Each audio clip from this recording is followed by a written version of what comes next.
Silakan untuk para peserta maupun teman-teman siswa agar dapat menghidupkan kamera dan dapat menggunakan virtual background yang tertera di link yang diberikan.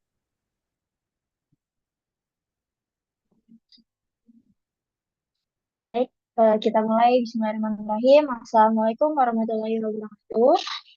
Selamat siang, Bapak, Ibu, serta peserta StatMind 2026 kelompok pertama yang bergabung pada Zoom siang hari ini. Yang saya hormati, Ibu Dewi Anggraini, SSI MAPPSCI PSD, selaku Ketua Jurusan Statistika FIPM. Yang saya hormati, Pak Ahmadi Murjani, SSE MPP PSD, selaku narasumber kita pada siang hari ini, yang merupakan statistisi ahli media Badan Pusat Statistik Provinsi Kalimantan Selatan. Yang saya hormati juga Bapak Ibu dari Program Studi Statistika FIPM. Yang saya hormati juga Bapak Statistika FKWLM, serta para peserta StatMind 2026 volume. Terima kasih atas kehadiran para peserta yang telah meluangkan waktunya untuk bergabung dengan Zoom kita pada siang hari ini. Selamat datang di acara StatMind Exploring Statistical Thinking, sebuah rangkaian kegiatan rutin bulanan dari Program Studi Statistika FMIPA ULM.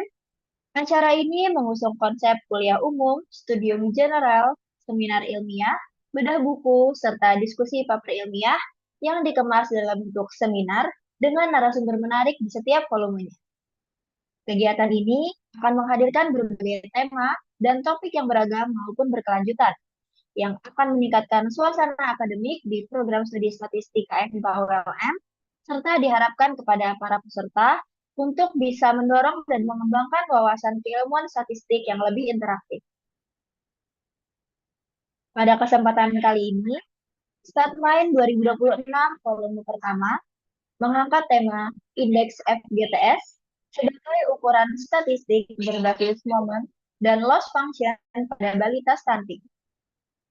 Tema ini bertujuan untuk memberikan gambaran tentang cara lain dalam mengukur stunting pada balita, tidak hanya dari sisi prevalensi atau jumlah kasus, tetapi juga dari kedalaman dan tingkat keparahannya. Melalui pendekatan statistik ini, diharapkan kita dapat memahami kondisi stunting secara lebih menyeluruh, sehingga dapat menjadi bahan pertimbangan dalam dan perencanaan program penanganan stunting yang lebih tepat sasaran. Bersama narasumber kita hari ini, kita akan mengenal indeks FGTS dan perannya dalam memberikan gambaran kondisi stunting yang lebih lengkap.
Baik, Bapak Ibu peserta sekalian, saya Rani Trihapsari, selaku moderator yang pandu jalannya acara pada hari ini.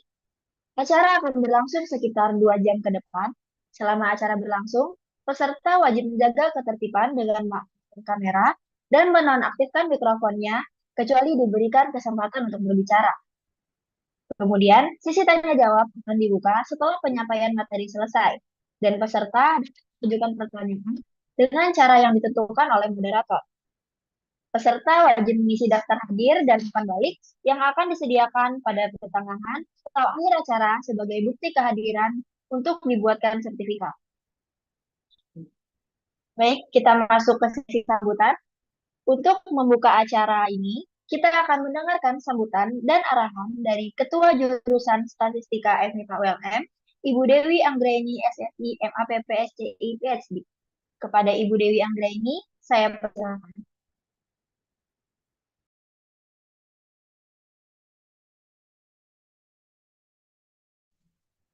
Bismillahirrahmanirrahim. Assalamualaikum warahmatullahi wabarakatuh. Apakah suara saya bisa terdengar? Dengar Ibu. Oke, baik. Pertama-tama saya mengucapkan mohon maaf sebelumnya karena mungkin sedang dalam kondisi mobile ya, tapi tidak mengurangi rasa hormat saya kepada Pak Murjani yang telah pada hari ini meluangkan waktunya untuk dapat menjadi narasumber di volume perdana tahun 2026 Statmind Program Studi Statistika FMIPA ULM.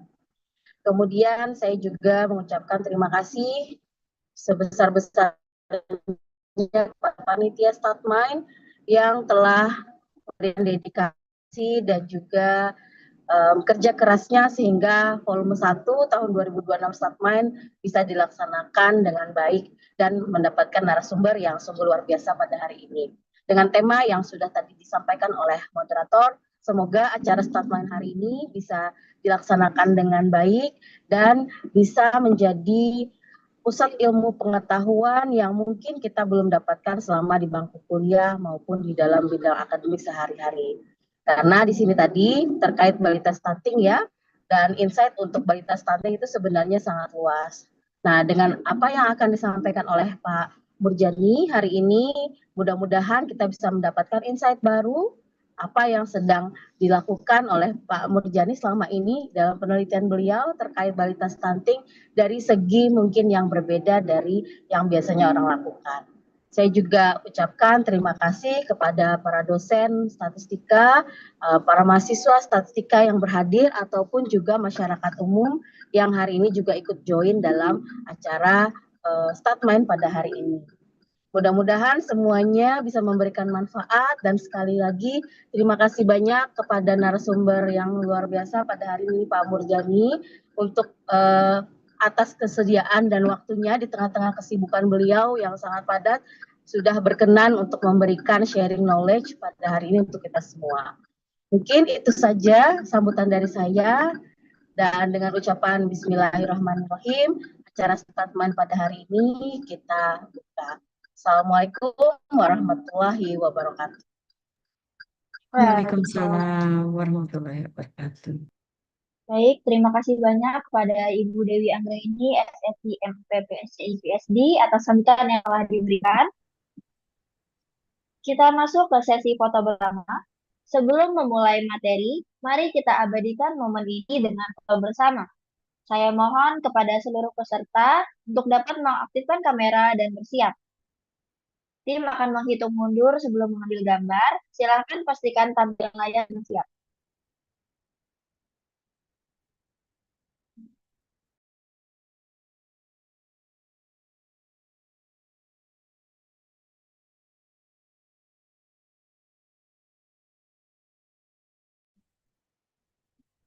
Baik, jika sudah siap, kita akan mulai sesi foto bersama pada hari ini ya.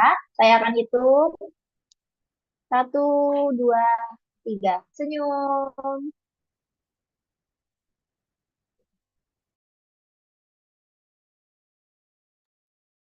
Sekali lagi. 1, 2, 3. Senyum.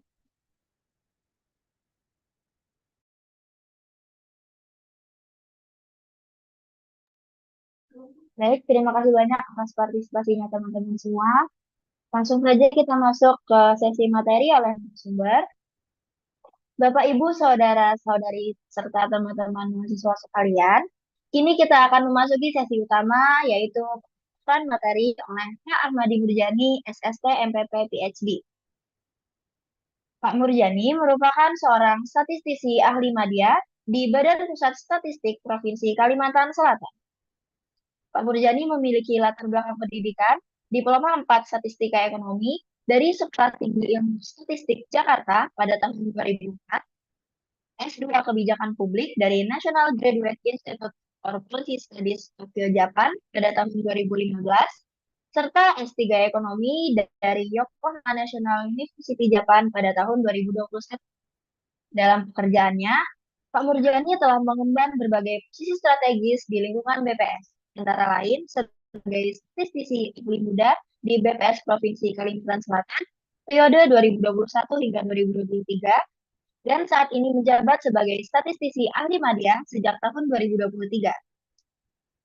Selain itu, beliau juga pernah menjabat sebagai Kepala Seksi Integrasi Pengolahan dan Diseminasi Statistik di BPS Kabupaten Tabalong pada tahun 2016 hingga 2018. Dengan pengalaman yang kuat dalam pengolahan analisis dan penyebarluasan data statistik, Murjani juga aktif berperan sebagai instruktur dalam berbagai kegiatan pelatihan statistik, baik di tingkat nasional maupun daerah.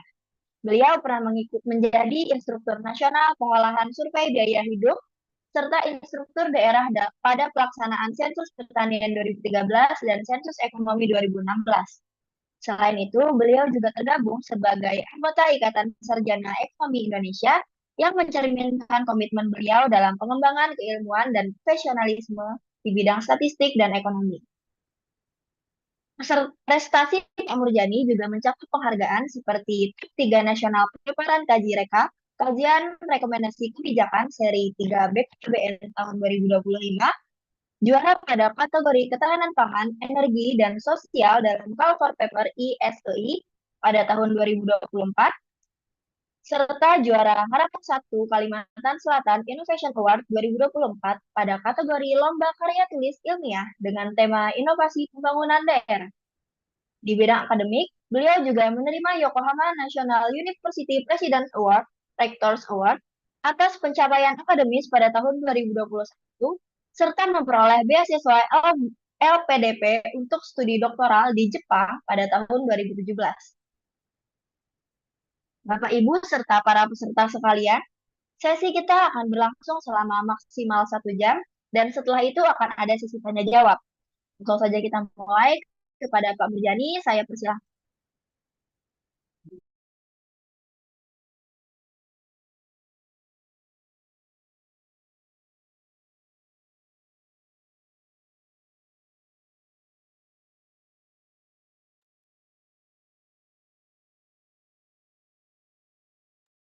Mohon izin, Bapak, mungkin bisa covernya juga sedang. Tes, tes, satu, dua. Apakah suara saya sudah terdengar? Baik, sudah terdengar. Terima kasih, Bapak. Oke, bismillahirrahmanirrahim. Assalamualaikum warahmatullahi wabarakatuh. Waalaikumsalam. Waalaikumsalam warahmatullahi wabarakatuh. Um, Mohon izin bertanya lagi nih, share screen saya sudah terlihat ya di monitor ya. Baik, sudah terlihat, Bapak. Baik, bismillahirrahmanirrahim. Pertama-tama saya ucapkan terima kasih dulu ya kepada moderator ya Mbak Rani Trihapsari atas kesempatan yang diberikan. Yang saya hormati Kaprodi Statistika, FMIPA ULM ya Ibu Dewi Anggraini, kemudian Sivitas Akademika ULM, adik-adik saya sekalian ya, adik-adik mahasiswa-mahasiswi yang mengikuti acara ini, serta seluruh peserta dimanapun berada. Terima kasih banyak atas apa istilahnya itu perhatian yang diberikan ya kepada materi pada siang hari ini ya. Mungkin sebagian besar nanti saya akan sedikit bercerita ya tentang latar belakang munculnya indeks FGTS ini ya teman-teman sekalian. Kemudian dengan adanya beberapa paparan ini ya beberapa informasi yang saya berikan, harapannya nanti teman-teman baik itu dosen, sivitas akademika maupun mahasiswa-mahasiswi bisa mendapatkan ide ya untuk penelitian lanjutan ya terkait dengan ukuran antropometri pada balita. Kemudian penjelasannya mudah-mudahan akan saya coba sesimpel mungkin ya tentang statistiknya ya, supaya kita bisa lebih memahami di sisi penerapannya ya atau aplikasinya gitu. Baik, paparan saya ada 3 bab secara keseluruhan. Yang pertama pengantar dulu, kemudian yang kedua kita sedikit mendalami tentang indeks FGTS ya, dan yang terakhir adalah further studies atau studi lanjutan ya, yang mana bisa membuka peluang untuk mengembangkan lebih lanjut lagi ya indeks ini ke depannya. Baik, mungkin tadi sudah diperkenalkan ya latar belakang saya ya. Untuk slide ini mungkin saya sedikit elaborasi aja lah. Untuk PhD, Doktor of Philosophy and Economics saya dari Yokohama Jepang ya Pak Ibu sekalian, yang mungkin tadi ada melihat sedikit award dari rektor YNU ya, karena saya menyelesaikan dalam waktu 2,5 tahun.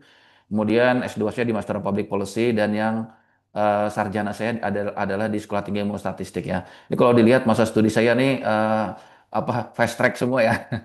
S1-nya D4, kemudian S2-nya 1 tahun, S3-nya 2,5 tahun ya. Jadi em, tanpa mengurangi arti penting dari belajar sebenarnya.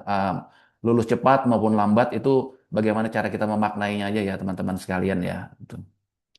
Kemudian ini yang tadi tidak masuk pengantar ya, penghargaan ya. Sebenarnya indeks FGTS ini memperoleh juara 2 ya. Di tahun 2024 tadi memang saya dapat penghargaan lomba yang sama ya, lomba karya tulis ilmiah untuk inovasi pembangunan. Di 2023 sebelumnya itu memperoleh juara 2 ya. Dan ini materi yang saya bawakan hari ini ya, yaitu tentang penggunaan indeks FGTS dalam percepatan penurunan stunting ya. Tapi pada kali ini akan lebih kita eksplor di bagian statistik dan pengembangannya nanti ya. Seperti itu. Kemudian em, di 2023 tadi setelah mendapatkan penghargaan ya, kita mencoba untuk mendiseminasikan sebenarnya indeks ini. Karena ini inovasi sifatnya baru ya. Jadi memang perlu diperkenalkan seperti itu kepada halayak luas, kepada stakeholder terkait ya. Karena memang stunting ini itu sudah merupakan salah satu prioritas nasional ya. Kalau berdasarkan regulasi di Undang-Undang Nomor 59 Tahun 2024 tentang RPJPN ya, Rencana Pembangunan Jangka Panjang Nasional, em, prevalensi stunting itu masuk ke dalam 45 indikator utama pembangunan seperti itu. Nah, jadi memang sangat penting sekali ya. Tiap tahun pasti akan selalu dimonitor capaian-capaiannya ya, capaian penurunannya ya. Oleh karena itu, kami coba mendiseminasikan ya di berbagai kesempatan. Dan terakhir ya tahun 2025 kemarin, setelah beberapa tahun, kita coba kirim ke ini semacam lomba sih sebenarnya ya, Kajireka ini. Kenapa bisa kita anggap lomba? Karena memang pesertanya banyak sekali ya dari seluruh Indonesia ya. Memang payungnya adalah BKKBN ya, Kemendok Bangga atau BKKBN. Kita ikut di situ dengan melibatkan beberapa orang ya, selain saya ya, kita ada melibatkan perwakilan BKKBN Provinsi Kalimantan Selatan ya, Pak Sopian, Esos MA, kemudian dari Pemprov Kalsel sendiri, dari Dinas Pertanian dan Ketahanan Pangan. Provinsi Kalimantan Selatan ada Ibu Winda Nopianti, SSTM Kes ya, juga kita libatkan ya. Jadi memang ada lintas sektor di sini yang kita libatkan. Nah, dari 43 total rekomendasi kebijakan ya, atau dalam bentuk policy paper sebenarnya, terpilihlah 3 materi yang dipaparkan waktu itu ya. Yang kebetulan waktu itu dihadiri oleh Wakil Menteri Kemendok Bangga ya, Ibu Ratu Isyana Bagus Oka, seperti itu. Ya, jadi beberapa poin penting di sini ya perlu kita lihat juga kenapa sampai diseminasikan sampai level nasional ya. Memang diamanatkan di situ juga indeks FGTS ini harus bisa disebarluaskan ya, pengetahuannya ya. Jadi kalau kita berdiskusi tentang bukan hanya prevalensi sekarang ya, bukan hanya tentang tata cara menurunkan prevalensi, tapi juga kita berbicara mengenai bagaimana keparahan ya, dan juga tingkat kedalaman stunting, keparahan dan juga tingkat kedalaman stunting ya tadi ya, balita stunting dari batas kenormalan mereka itu bisa diketahui oleh pihak-pihak yang terlibat ya, maupun masyarakat luas. Kemudian juga harus ada monitoring evaluasinya ya terkait dengan indeks FGTS ini ya. Jadi indeks FGTS ini sangat sangat penting sekali untuk dimonitor, bukan hanya prevalensinya tadi ya. Nah, nanti saya ceritakan lebih dalam lagi ya. Gitu. Kemudian yang setelah bulan Oktober tadi diseminasi tingkat nasional ini ada implementasi otomatisasi sistem penghitungannya ya. Jadi Kabupaten Tabalong, pemerintah Kabupaten Tabalong yang notabene-nya memang kami gunakan datanya ya dalam penelitian kami tahun 2023 tersebut, mereka meluncing satu sistem yang dinamakan oleh si penting ya, Sistem Informasi Penanganan Stunting, yang bisa melakukan otomatisasi penghitungan indeks ya. Jadi data mentah yang didapat dari EPPGBM ya, sumber datanya, elektronik pencatatan dan pelaporan gizi berbasis masyarakat, yang sifatnya by name by address, itu diekspor lalu dimasukkan ke dalam sistem ya, atau sistem berbasis web ya di sini ya si penting ini. Lalu muncullah indeks-indeks berdasarkan prevalensi, kedalaman dan keparahan yang bisa di breakdown lagi atau diperdalam lagi atau dipertajam lagi ya menjadi tingkat puskesmas, mau tingkat desa kecamatan, dan lain sebagainya seperti itu. Jadi memang penggunaannya bisa dalam berbagai tingkatan. Ya, ini sudah di launching bulan Desember kemarin ya, ketika ulang tahun Kabupaten Tabalong juga dihadiri Bapak Gubernur di situ, Gubernur Kalimantan Selatan. Nah, ini menandakan dari berbagai level ya, dari tingkat lomba, dari tingkat diseminasi tingkat nasional, kemudian dan juga implementasi di tingkat pemerintah daerah, memang indeks ini dinilai sangat penting ya untuk digunakan atau diimplementasikan seperti itu.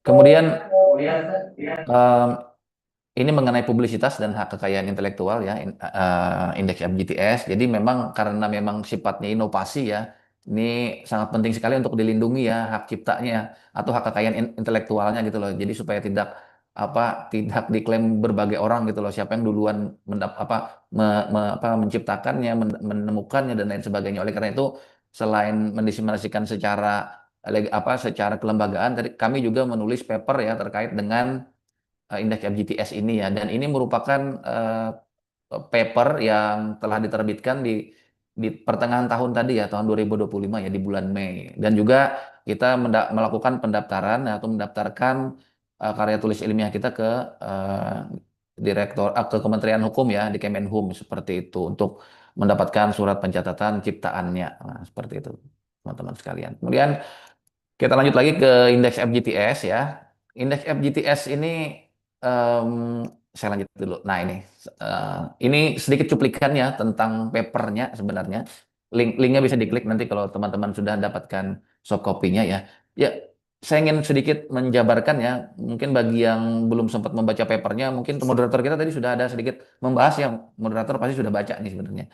Nah, FGTS itu FGTS itu datangnya dari kata FGT sebenarnya ya, indeks FGT atau indeks kemiskinan yang sering diterbitkan oleh BPS ya, Foster Greer Torbeck Index FGT. Inilah penemu indeks kemiskinan ya, penemu indeks kemiskinan, nama belakangnya ya, Foster Greer Torbeck, yang mungkin puluhan tahun sudah ditemukan papernya ya, tahun 80-an kalau nggak saya lihat, kalau nggak saya lihat papernya, paper dari indeks FGT ini ya teman-teman sekalian ya. Kemudian indeks FGT ini kemudian kita modifikasi ke dalam kasus stunting ya, karena ada beberapa kemiripan sebenarnya. Satu kemiripannya, dia sama-sama punya yang namanya indeks ya, atau apa namanya, kalau kemiskinan itu kan persentase tingkat kemiskinan ya gitu lah. Persentase penduduk miskin terhadap total penduduk ya, seperti itu. Nah, kalau balita stunting, dia prevalensi stunting ya. Jadi banyaknya balita stunting dibagi total balita ya. Ini mirip sebenarnya.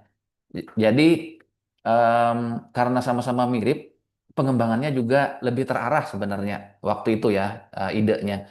Nah, akan tetapi di sini yang membedakan dengan kemiskinan adalah kalau kemiskinan itu dia menggunakan garis kemiskinan yang sifatnya konstan ya, dalam satu kabupaten misalnya atau satu provinsi, sifatnya konstan dia. Garis kemiskinan itu tidak berubah-ubah antar antar rumah tangga atau antar penduduk tadi ya. Nah, kalau balita stunting ini beda. Balita stunting dia memiliki batas stunting masing-masing, baik itu laki-laki maupun perempuan, dia berbeda. Dan kemudian di tiap-tiap tingkatan umur tunggalnya ya, 0, 1 bulan, 2 bulan, 3 bulan sampai dengan 60 bulan, dia memiliki batas kenormalan balita masing-masing. Nah, oleh karena itu sebenarnya originalitas dari indeks ini ya. Dia tidak ada samaannya ya. Mungkin mirip dapat ide dari indeks FGT, tapi dia bukan indeks FGTS. Karena memang penghitungan juga berbeda ya, karena ada tadi perbedaan perbedaan batas ya. Nah, seperti itu. Perbedaan batas yang digunakan. Em, Selebihnya memang sama ya. Ada pangkat alfa di situ ya. Ada pangkat alfa, ada apa? Ada 1/n, n besar tuh populasi ya n-nya. Dan di sini kita menyebutnya S alfa ya. Kalau indeks FGTS itu P alfa ya. Alfa itu kisarannya 0, 1, 2 ya. Untuk pangkatnya nanti. Kalau ini S ini menyiratkan stunting ya sebenarnya. Stunting 0, stunting 1, stunting 2 seperti itu. Nah, ini sedikit pengantar ya tentang ide yang didapat dari indeks FGT atau indeks kemiskinannya BPS. Nah, kemudian kita lanjut ke pengantarnya dulu ya, dari pengukuran ke keputusan statistik ya. Jadi memang kaitannya sama ya, kaitannya antara indeks FGTS dengan indeks FGT ya. Kalau teman-teman sekalian mau menganalogikannya, sebenarnya mirip ya, sama ya sebenarnya. Dalam statistika modern yang banyak ukuran agregat yang dapat dipahami sebagai ekspektasi dari suatu fungsi kerugian atau loss function ya. Ini berdasarkan statistical decision theory ya. Saya kutip tulisannya atau textbooknya Berger ya tahun 85 ya. Jadi teman-teman sekalian, biasanya kita memang menilai sesuatu itu membandingkan dengan standar ya. Nah, itu ide awalnya sebenarnya ya. Misalnya teman-teman mau lulus dengan predikat cum laude misalnya. Nah, cum laude-nya berapa? Misalnya di satu universitas contoh saja 3,75 IPK-nya ya, dari 4 maksimalnya. Ketika kita memiliki IPK di bawah dari batas cum laude tadi, di bawah 3,75, selisihnya itu bisa kita artikan sebagai dalam tanda petik kerugiannya, loss ya, loss, loss function sebenarnya, loss. Nah, itu. Ketika kita membandingkan dengan sesuatu, mau tidak mau kita pasti memiliki yang namanya eh, nilai harapan atau di sini kita sebut dengan expected value ya dari suatu kerugian ya, seperti itu. Nah, kerugian ini juga berbeda-beda dari satu mahasiswa ke mahasiswa lain tadi berbeda-beda ya apa jaraknya tadi ada yang 3,74 ada yang 3,7 3,73 ada yang 3,6 ya berdasarkan batas atau threshold dari 3,75 tadi ya untuk cum laude berbeda dengan mahasiswa yang berada di atas 3,75 ya dia tidak ada kerugian nggak ada loss functionnya ya dia dikecualikan dari loss functionnya karena memang sudah memenuhi syarat gitu, sudah memenuhi standar atau sesuatu yang diinginkan.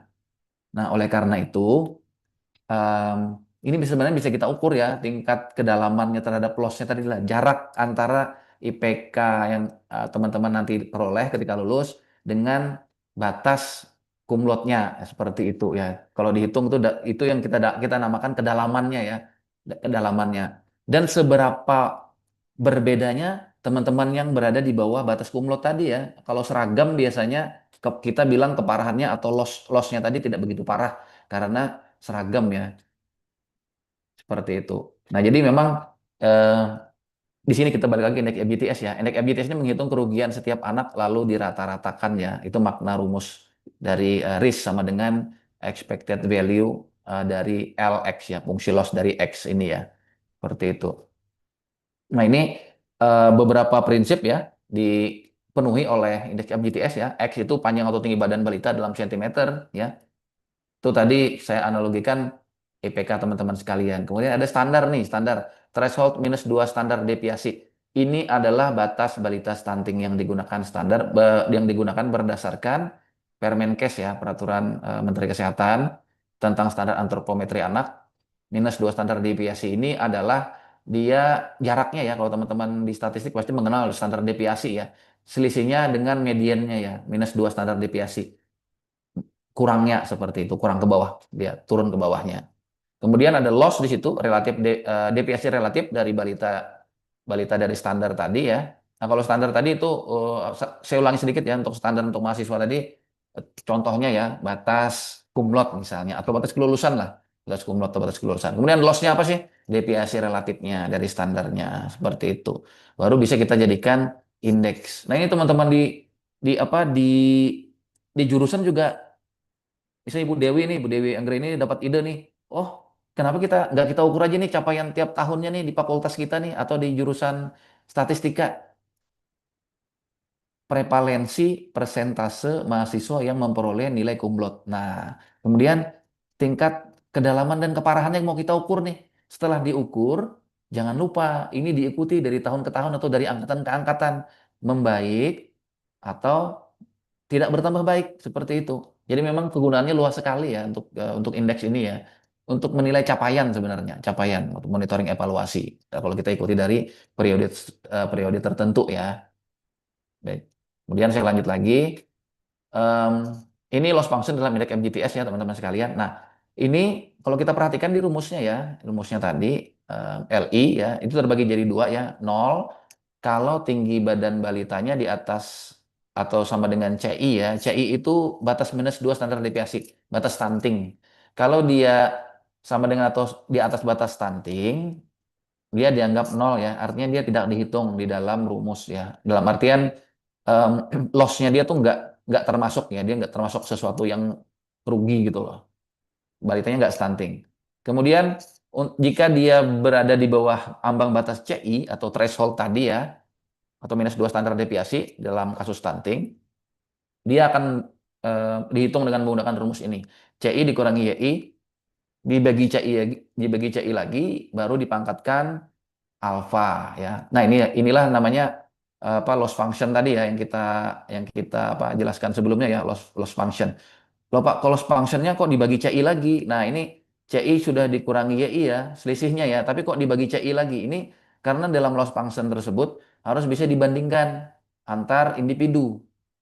Balita satu ya, balita yang relatif masih bayi ya, dibandingkan balita yang sudah mendekati batas umur 5 tahun ya, itu tentu berbeda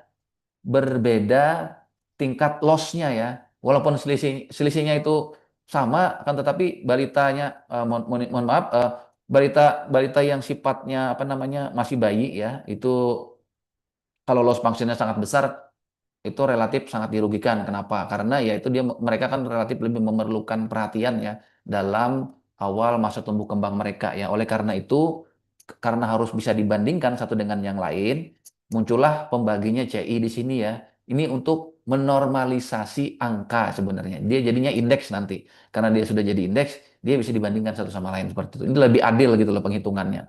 Lebih adil. Dan karakteristik di sini ada batas di situ ya, threshold bias itu yang CI-nya tadi ya, cut off-nya, kemudian asimetrik satu arah. Satu arah kenapa? Karena tadi bila dia di atas batas yang kita tentukan, maka dia tidak akan rugi gitu loh, tidak dihitung dalam fungsi loss-nya, loss function-nya ya. Kemudian severity sensitive ya, severity sensitive ini dikontrol oleh alpha ya, pangkat alpha ya. Severity sensitive itu artinya makin besar alfanya, makin sensitif indikator ini ya terhadap nilai ekstrim sebenarnya ya, severity sensitive. Nanti saya sampai situ penjelasannya ya. Ya lanjut lagi. Em, Nah, ini tentang momen dan distribusi loss. Tadi sudah ada distribusi lossnya sudah kita jelaskan ya, atau loss functionnya. Dan ini momennya ya. Dalam statistika, momen didefinisikan sebagai nilai harapan dari pangkat suatu variabel acak ya. Ini menurut Kasela dan Berger 2002. Saya coba kutip ya. Sebenarnya ini simpel banget ya. Coba untuk diper, dipermudah pengertiannya ya. Ini pangkat, kata kuncinya sih sebenarnya pangkat ya. Dari nilai ekspektasi ya, pangkat. Jadi MIUK sama dengan expected value atau nilai yang diharapkan ya dari X dipangkatkan K ya. Jadi kalau kita coba masukkan ke dalam rumus tadi ya, atau secara umum ya, momen berfungsi sebagai ringkasan distribusi ya. Ini pasti yang belajar statistika deskriptif atau statistika matematik ini udah dapat pelajarannya ya. Kalau momen ke nol itu dia menyatakan probabilitas kejadian ya, karena pangkatnya cuma satu ya. Mohon maaf, pangkatnya nol ya. Kalau dia pangkat nol berarti angkanya jadi satu ya. Satu, satu, satu. Kayak ngitung gitu. Ada berapa satunya dari total seluruh objek atau populasi. Nah, kemudian kalau kita pangkatkan satu, momen ke satu, dia jadi rata-rata. Rata-rata atau min ya. Lalu dinaikkan lagi momennya ke momen kedua, dipangkatkan dua, K-nya tadi dia jadi penyebaran atau variasi.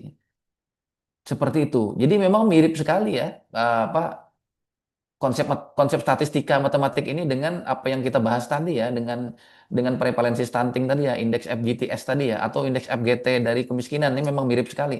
Satunya ngitung probabilitas, nanti jadi persentase atau prevalensi kalau dikali 100, kemudian dia jadi rata-rata ya. Rata-rata ini maksudnya nanti rata-rata selisihnya ya dari atau deviasi dari batasnya ya, dirata-ratakan. Dan momen ketiga dia penyebaran atau variasi, dia nyebar. Kalau kita kita analogikan tadi dia jadinya tingkat keparahan ya, tingkat keparahan atau ketimpangan dari balita-balita stunting ya. Kalau kita berbicara mengenai masalah stunting ya. Jadi kalau kita simpulkan di sini satu kata kuncinya indeks FJTS adalah momen dari distributive loss function dari balita stunting ya. Nanti teman-teman kalau ketemu ukuran antropometri lain, ketemu prevalensi, jangan lupa ada teori loss function di situ, ada teori momen ya, kemungkinan besar bisa dieksplorasi lebih lanjut ya. Nanti saya sampai situ juga. Nah itu. Kemudian kalau ada yang bertanya, Pak, kenapa momennya sampai momen kedua ya Pak ya? Kenapa nggak momen ketiga, momen keempat? Ya itu silahkan ditanyakan nanti di sesi tanya jawab ya kalau mau kalau mau bertanya ya. Eh, Pokoknya indeks FGTS sampai momen kedua. Juga indeks FGT kemiskinan ya, kita sampai momen kedua aja. Seperti itu. Nah, ini rumusnya. Rumus indeks FGTS ya, yang di sebelah kiri itu laki-laki ya, saya beri tanda kurung kurawal ya, laki-laki, kemudian di sebelah kanan perempuan. Saya coba menggabungkan rumusnya ya, kayaknya bisa digabungkan ini rumusnya pakai apa namanya, double sigma ya. Cuma kalau double sigma kayaknya apa namanya, takutnya orang awam yang baca itu sudah takut duluan gitu loh, double sigma, double integral atau double apa gitu. Apalagi di sigmanya berlapis-lapis gitu loh. Padahal ini kan cuman penjabaran aja atau simplifikasi ya dari sesuatu yang panjang ya. Nah, seperti itu. Nah, ini kita bisa jadi dua, laki-laki sama perempuan. Batasnya apa? Batasnya minus 2 standar deviasi ya. Bukan berarti dia nilainya minus ya, itu hanya notasi aja ya, minus 2 SD. Dia nilainya positif kok, bukan negatif ya. Nanti dikurangi dengan tinggi badan, baru dibagi dengan batasnya tadi lagi, batas minus 2 standar deviasi ya, atau batas stuntingnya lah. Dia nilainya bukan minus, sekali lagi saya ingatkan.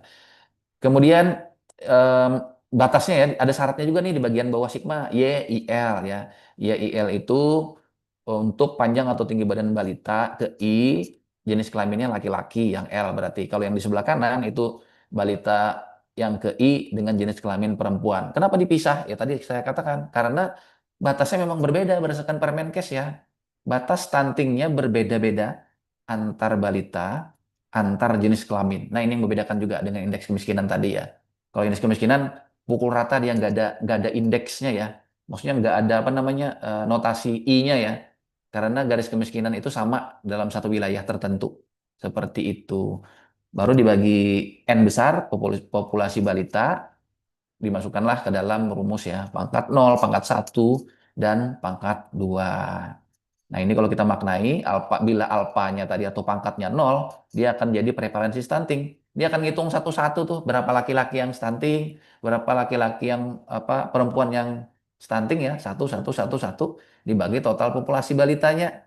Ya, jadi kayak prevalensi jadinya persentase ya, kalau dikali 100 ya. Nah, kalau dipangkatkan 1, dia jadi berbeda. Dia jadi tingkat kedalaman rata-rata stuntingnya ya. Jadi deviasi ya. Karena pangkatnya 1, deviasi rata-rata. Kalau dipangkatkan 2, jadi tingkat keparahan atau ketimpangan balita-balita stunting. Seperti itu idenya ya. Mudah-mudahan bisa dimengerti. Nah, sekarang kita beranjak ke penelitiannya ya. Penelitiannya aja ya. Ini penelitian yang saya paparkan ya.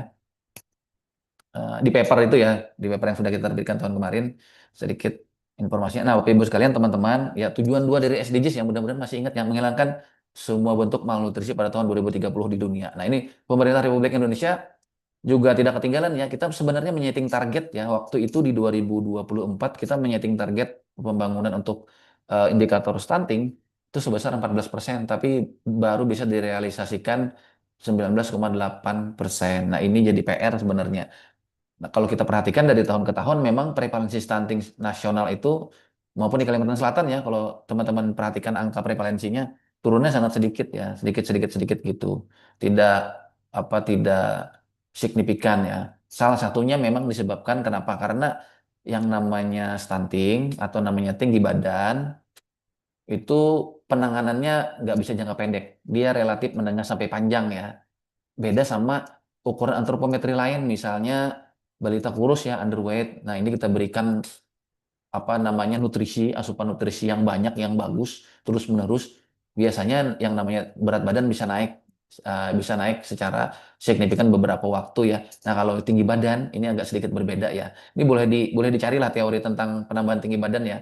Memang secara teori nggak bisa langsung secara drastis gitu lah, turun dalam 1-2 tahun. Nah, salah satu penyebabnya juga kita perlu sebenarnya ya semacam inovasi ya untuk percepatan, dan kami mendeteksi di sini ya kita hanya berlandaskan prevalensi saja sebenarnya. Intervensi di daerah atau kewilayahan itu berdasarkan prevalensinya saja.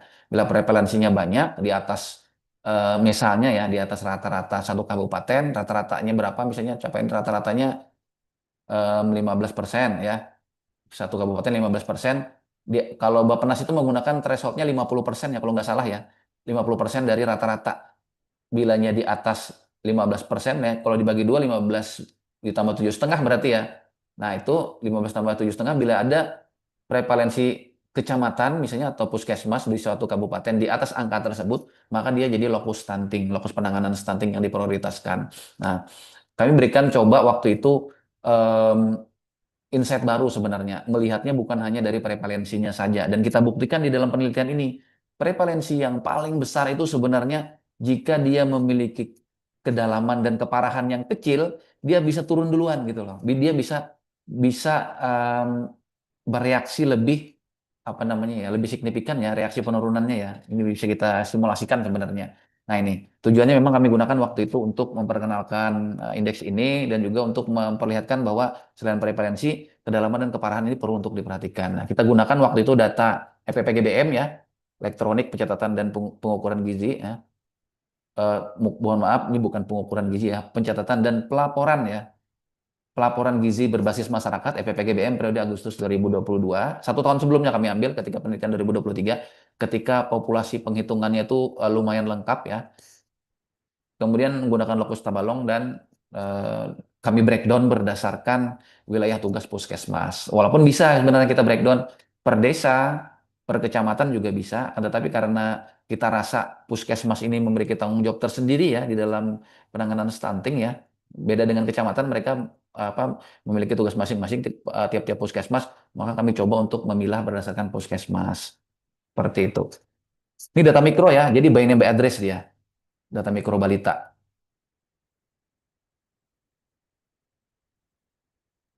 Saya lanjutkan lagi ke landasan teori ya, Bapak Ibu sekalian. Jadi selain -2 standar deviasi yang kita gunakan berdasarkan Permenkes RI tahun 2020 ya, sebenarnya juga ada istilah dari WHO ya, Z-score ya. Z-score ini em, penggunaan Z-score ya. Ini berdasarkan distribusi balitanya ya. Distribusi balita di suatu tempat, kalau kita mau menggunakan Z-score, -2 standar deviasi, teman-teman ngerti Z-score ya? Ini apa namanya distribusi normal standar ya, Z-score ya, dengan menggunakan Z-score ya. Nah, ini dihitung nanti mediannya berapa dari distribusi tersebut, baru dihitung -2 standar deviasinya berapa ya. Jadi kalau ini lebih lebih lebih apa namanya, lebih umum ya, lebih general dengan menggunakan Z-score. Tapi kalau kita di penghitungan studi kita kemarin, kita pure menggunakan Permenkes RI tahun 2020 ya. Berapa sih nilai -2 standar deviasinya? Itu yang kita gunakan. Nah, dan penelitian terdahulu, memang penelitian terdahulu setelah kita coba utak-atik ya segala macam paper, textbook dan lain sebagainya, kita masih belum menemukan ya indeks yang memperhitungkan kedalaman dan keparahannya. Memang tidak pernah ada selain kemiskinan ya. Tapi di dalam ukuran antropometri, stunting khususnya, ini memang tidak pernah diperhitungkan ya, nggak pernah ada yang diperhitungkan. Nah ini kami rasa penting ya, untuk jadi orisinalitas atau mengisi kekosongan apa namanya gap ya dari riset stunting, di mana mudah-mudahan ini bisa sebenarnya untuk dimanfaatkan dalam hal percepatan penurunan stunting. Nah, jadi beberapa kelebihan indeks FGTS, kalau coba kita buat pointernya ya, yang pertama gambaran stunting lebih komprehensif dia. Kita tidak hanya melihat prevalensi sekarang, tapi juga melihat kedalaman dan keparahannya. Ya, kemudian implementasi indeks ini bisa juga digunakan pada data SSGI ya, survei status gizi Indonesia. Ini survei ya, bukan pengukuran by name by address ya, yang dilakukan oleh Kemenkes setiap tahun untuk melihat prevalensi stunting. Juga bisa digunakan pada sumber data SSGI ya. Selain itu, seperti yang saya jelaskan tadi juga ada data PPKBM ya. Dan juga bisa dikembangkan dengan ukuran antropometri lain ya. Misalnya wasting ya, underweight dan lain sebagainya ya, overweight juga dan lain sebagainya bisa kita gunakan seperti itu. Yang penting ada persyaratannya tadi, ada batas yang digunakan, ada informasi tinggi badan atau panjang badan, ada berat badan dan lain sebagainya seperti itu. Dan dia bisa dijadikan indeks komposit atau gabungan ya. S0, S1, S2 ini bisa digabung jadi satu ya untuk eh, apa namanya, untuk agregasi, untuk kesatuan pandangan. Jadi pasti ada yang bertanya, antara prevalensi, kedalaman sama keparahan ini yang paling penting yang mana ya? Kalau yang paling penting yang mana? Ya sebenarnya bisa kita bilang semuanya penting juga ya. Semuanya penting ya. Walaupun semakin tinggi alfanya, saya bilang tadi, semakin tinggi alfanya, dia semakin sensitif terhadap balita-balita yang statusnya ekstrim ya. Dia semakin baik hati gitu loh. Kalau kita umpamakan, semakin tinggi indeksnya ya. Kan tetapi di sini semuanya penting ya. Prevalensi tetap digunakan, kedalaman digunakan, dan keparahan juga digunakan ya. Dan ini bisa kita gunakan sebagai deteksi lokus prioritas intervensi stunting. Ya, kenapa? Karena wilayah yang memiliki indeks gabungan FGTS ini ya, yang nilainya bagus, relatif bagus ya, artinya prevalensi rendah, kedalamannya rendah, keparahannya rendah, itu relatif dalam tanda petik lebih bisa diintervensi ya. Kalau diintervensi dia cenderung eh, cepat ya, cepat untuk tidak stunting lagi ya, karena dia kalau digunakan logika kita masing-masing ya, teman-teman Bapak Ibu sekalian, balita-balita tersebut sudah sedikit, dia juga berada di batas kenormalannya masing-masing ya. Ya istilahnya kalau kita sedikit aja kasih suntikan apa intervensi, nutrisi dan lain sebagainya ya, dia udah nyebelah gitu loh, udah pindah dari batasnya masing-masing ya, batas stuntingnya masing-masing. Seperti itu. Nah, ini dari hasil studi kita, ini di Kabupaten Tabalong ya, tahun 2022 tadi, studi tahun 2023. Ini kalau kita bikin prevalensi, contoh prevalensinya yang pertama S0 ya. Untuk panaan, panaan ini paling tinggi prevalensinya, 13,6%. Dan paling rendah tanta, 4,7%. Tapi coba kita lihat kedalamannya ya. Kedalamannya untuk panaan, ya, indeks kedalamannya, dia sudah turun ya, di bawah rata-rata Tabalong di situ ya. Ada, ada di bawah Harwai, untuk panaan ada di bawah Harwai ya, masih di atas Muara Uya. Kemudian untuk keparahannya, yang paling parah Wirang ya. Paling parah Wirang. Kemudian untuk panaan, nah, ini yang kita baru tahu juga dari indeks tadi ya. Kalau kita hanya melihat prevalensinya saja, kita nggak tahu panaan itu ternyata keparahannya rendah sekali ya. Paling rendah seluruh puskesmas ya di Kabupaten Tabalong. Nah, oleh karena itu kita coba menggunakan salah satu cara untuk mengagregasi agregasi indeks ya. Yang paling gampang kita bikin total ranking aja, dijumlahkan gitu loh. Tanta ranking 1 untuk prevalensi, kemudian ranking 3 untuk kedalaman, dan ranking berapa nih? Ranking 7 ya untuk keparahan ya, Tanta ya. Nah, seperti itu. Cara menggabungkannya seperti itu. Menggabungkan peringkatnya ya. Dengan menggunakan metode ini kita bisa dapat nih total ranking secara keseluruhan. Nah, UPAW peringkat 5. UPAW kenapa bisa rendah nih? Kenapa capaiannya bagus? Karena UPAW prevalensinya nomor 2 terendah. UPAW peringkat 1 terendah kedalamannya. Dan UPAW peringkat 2 terendah keparahannya. Seperti itu cara membacanya ya. Dan seterusnya sampai Wirang ya. Wirang di situ total peringkatnya ada 50, total rankingnya ada 50. Ini sebenarnya kalau mau kita coba dengan menggunakan teknik normalisasi indikator juga bisa ya. Pakai nilai minimum maksimum. Sama, hasilnya akan mirip ya. Hasil tetap akan mirip tanpa mengurangi apa namanya urutan dari ranking-ranking yang puskesmas ini ya, seperti itu. Yang paling gampang sih total ranking untuk diimplementasikan.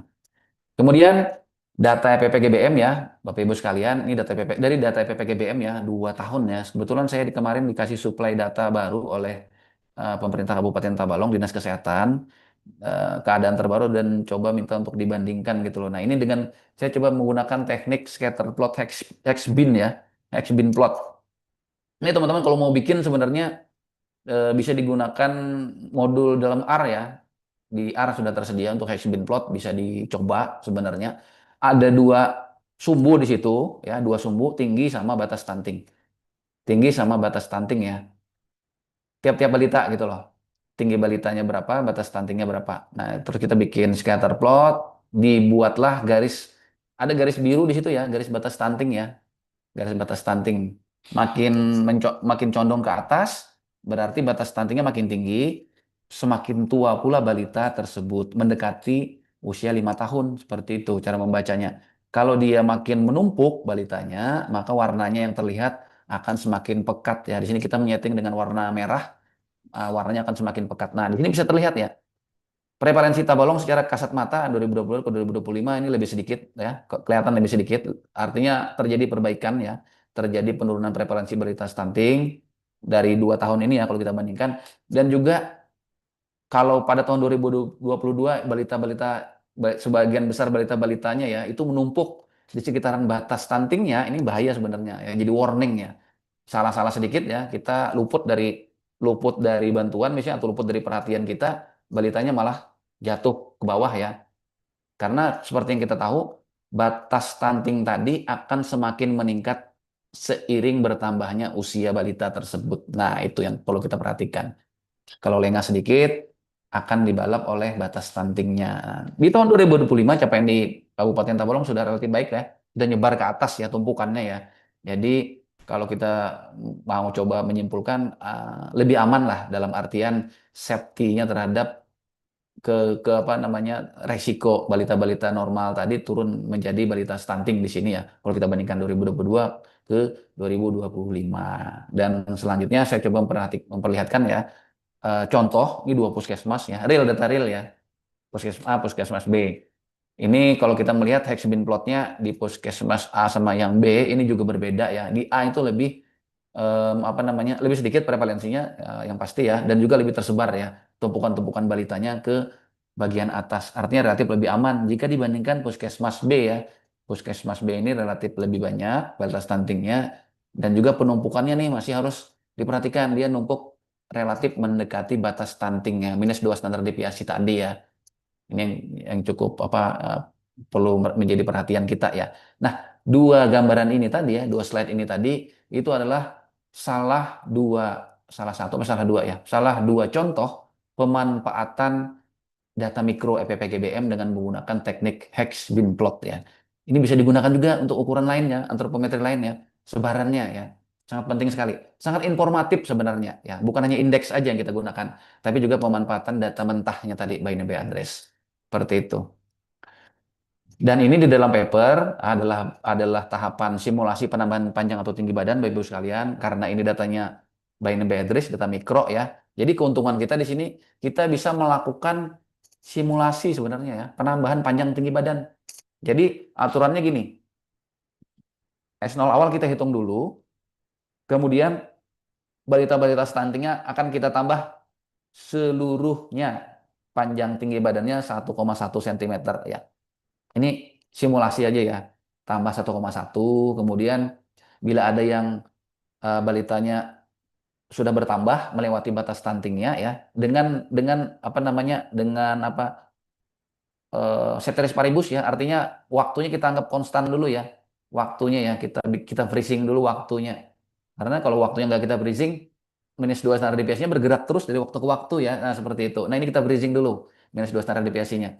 Nah, bila dia ketika ditambah 1,1 sudah tidak stunting lagi, maka kita keluarkan dari penghitungan. Lanjut ke simulasi kedua, kita tambah 2,2 cm lagi. Lalu lanjut ke simulasi ketiga, kita tambah 3,3 cm lagi ya, dan seterusnya ya. Sampai ada yang nol duluan. Yang nol duluan yang mana? Ternyata yang nol duluan prevalensinya adalah panaan.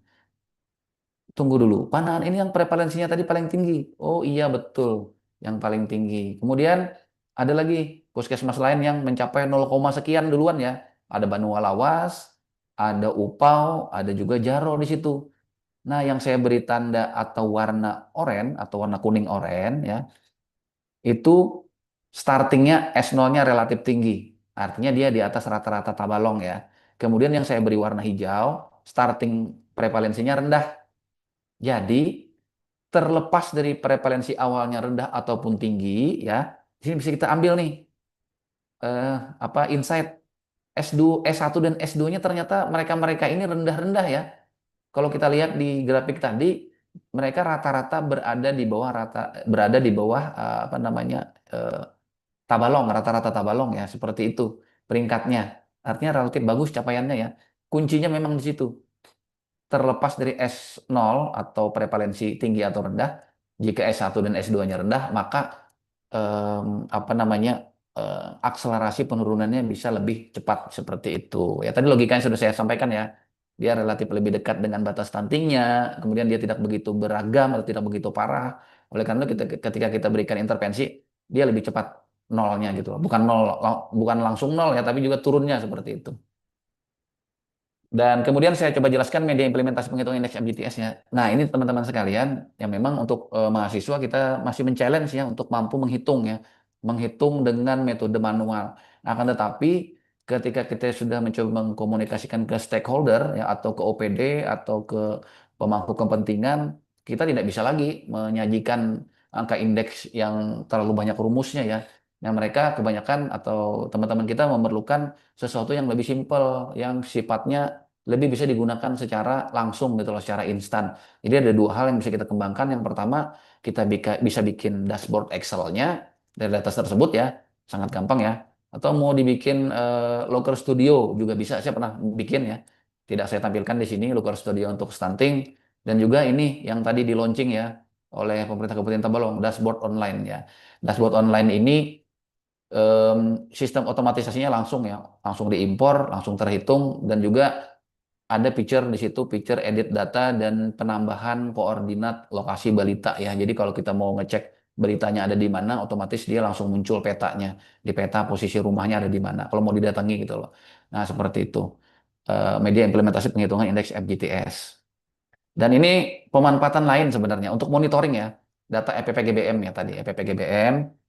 Ini karena datanya by name by address dan juga lengkap berdasarkan ada NIK-nya ya. NIK-nya, disclaimer dulu ya teman-teman sekalian, data mentah yang sifatnya by name by address itu dilindungi undang-undang. Undang-undang perlindungan data ya, data individu ya. Jadi memang tidak boleh disebarluaskan ya. Jadi pemakaiannya pun harus hati-hati. Pemakaiannya harus berdasarkan aturan-aturan yang berlaku ya. Nah, ini untuk pemerintah daerah sendiri ya bisa memanfaatkannya untuk monitoring sebenarnya. Kenapa? Karena ID-nya bisa dikunci ya, ID balita tadi ya, NIK-nya bisa dikunci, terus diikuti dari waktu ke waktu ya. Apakah dia ini dari statusnya dulu ya, stunting, terus ke bulan berikutnya apakah dia pindah atau masih berada di status stunting ya. Ini kalau kita lihat lalu lintasnya lumayan lumayan padat ya. Ada yang dari batas balita normal di bulan Maret dia pindah jadi balita risiko stunting ya. Ini kita coba balita risiko stunting ini di antara -2 sampai -1 standar deviasi ya dari median grupnya tadi.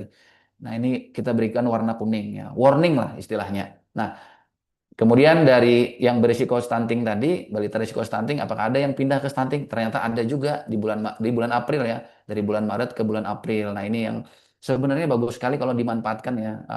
Mau dia per bulan atau per 2 bulan atau per semesteran, kita nanti bisa melakukan apa namanya? Kalau prevalensinya turun, bisa ya prevalensinya turun, nanti akan bakal kelihatan lalu lintasnya turunnya tuh di mana gitu loh dari balita-balita ini ya. Termasuk, nah turunnya tadi ya, termasuk balita yang sudah tidak tercakup dalam penghitungan. Itu juga bisa dideteksi ya harusnya ya. Karena balita kan kalau sudah lewat dari umur 5 tahun ya, otomatis dia akan keluar dari sistem walaupun dia stunting. Dia akan keluar dari penghitungan. Nah itu lagi yang harus kita perhatikan ya. Jadi warning juga. Ini contoh olah data BPPGBM ya. Dan yang terakhir, bagian terakhir, sekarang mudah-mudahan masih ada waktu ya. Ini tentang pengembangan dari apa indeks FGTS ya untuk ukuran antropometri lain ya. Nah, ini saya sedikit mereview lagi ya tentang target 2 SDGs tadi, zero hunger ya, mengakhiri kelaparan ya, mendapatkan food security maupun perbaikan nutrisi ya, seperti itu. Nah, teman-teman sekalian, ini sebenarnya target internasional ya, by 2030. Kita masih berbicara, sebagian besar masih berbicara mengenai stunting ya. Padahal ada ukuran antropometri lain sebenarnya yang bisa kita eksplor, yang termasuk ke dalam SDGs ya, seperti itu. Karena SDGs ini kan lebih global ya tujuannya ya. Targetnya lebih global, lebih menyasar malnutrisi seperti itu, bukan hanya stunting. Nah, ini saya coba mengutip SSGI dalam angka ya, 2024, hasil dari Survei Status Gizi Indonesia tahun 2024 ya, Bapak Ibu sekalian. Kalau kita perhatikan indikator-indikator yang termasuk ke dalam apa namanya dalam publisitas ya, ada stunting, ada underweight, ada severe wasting, ada wasting dan overweight. Nah, ini jadi target jadi perhatian pemerintah ya, walaupun masih belum ditargetkan menyeluruh ya. Yang ditargetkan kan biasanya kalau kita dengar dari apa tadi tujuan nasional itu di stunting ya, dan tidak untuk kemungkinan di ukuran antropometri lainnya bakal jadi perhatian juga gitu loh, karena sesuai dengan target TPB atau SDGs tadi ya. Nah, ini bisa dieksplorasi lebih dalam lagi sebenarnya. Kalimantan Selatan posisinya ada di mana dan perkembangannya bagaimana ya. Dan ini studi lanjutan pada ukuran antropometri lain ya, Bapak Ibu sekalian, teman-teman. Stunting ya, ini sudah kita centang ya karena sudah ada studinya, studi lanjutannya.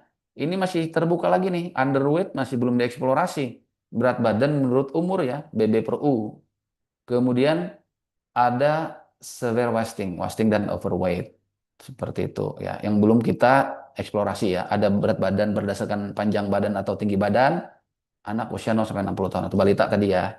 Nah, ini perlu dieksplorasi lebih lanjut lagi. Kesempatannya terbuka lebar ya bagi studi lanjutan seperti itu.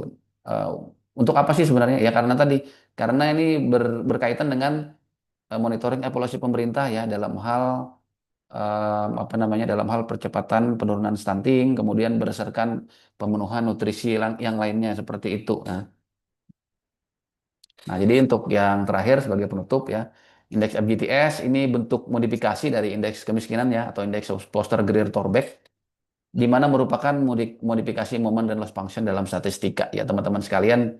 em, apa namanya kalau pernah mendapatkan pelajaran momen dan loss function ya mudah-mudahan bisa mengkonekkan dengan apa yang kita bicarakan dengan indeks FGTS ini ya. Kemudian indeks FGTS bisa dimanfaatkan dalam upaya percepatan penurunan stunting ya karena bisa menggambarkan kondisi stunting dengan lebih komprehensif tadi ya. Sudah saya berikan contoh simulasinya sebenarnya ya, simulasi. Inilah kelebihan kita punya data by name by address ya. Bisa kita simulasikan. Kemudian tujuan 2 SDGs adalah mengeliminasi segala bentuk malnutrisi ya, sehingga implementasi dan modifikasi indeks bisa untuk kita gunakan dalam ukuran antropometri lainnya ya. Tadi sudah saya berikan contoh. Ada beberapa yang bisa digunakan.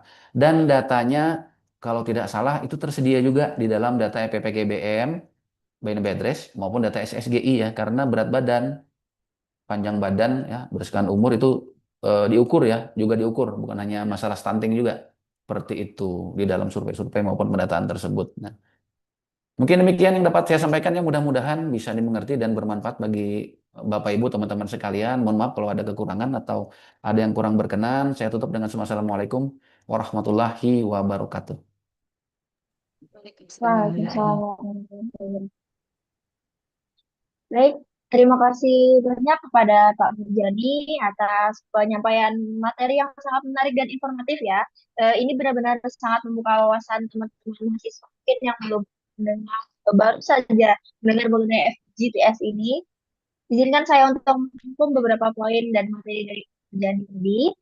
Yang pertama, indeks FGTS itu mengukur stunting tidak hanya dari jumlah kasus ya teman-teman, tapi juga dari tingkatnya tadi. Eh, Lalu yang kedua, pengukurannya dilakukan dengan pendekatan statistik berbasis deviasi standar dan tinggi badan. Yang ketiga, pada indeks FGTS sendiri terdiri dari S0, S1, S2 yang menggambarkan prevalensi, kedalaman, dan keparahan stunting, sehingga kelebihannya tadi bisa menggambarkan dengan lebih komprehensif, penerapannya fleksibel, juga bisa membantu menentukan prioritas wilayah penanganan stunting. Pendekatan ini mendukung monitoring dan evaluasi program stunting, ya, teman-teman. Tadi sudah dijelaskan dari Burjani, juga sudah mereview paper yang sudah bertanya buat juga.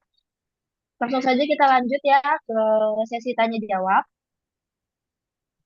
Bagi Bapak, Ibu, serta para peserta sekalian, kita akan beralih ke sesi tanya jawab. Pada sesi ini akan berlangsung selama maksimal 30 menit.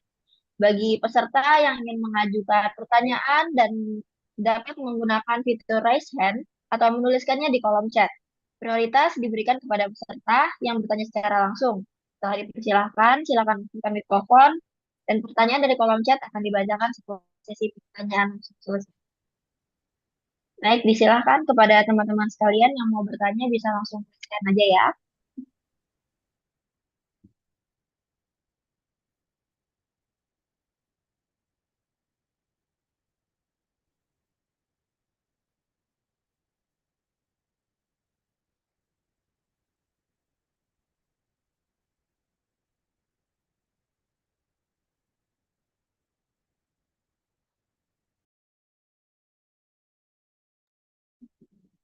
Ayo, silakan teman bagi yang mau bertanya bisa di raise hand atau bisa menuliskan di kolom chat ya, teman.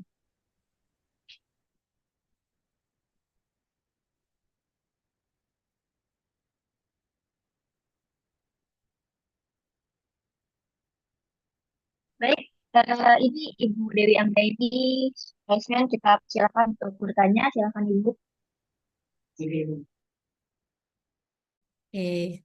Terima kasih Pak Murjani. Mohon izin saya bertanya ya Pak. Menarik tadi pembahasannya terkait indeks yang disebut sebagai FGTS tadi ya Pak ya.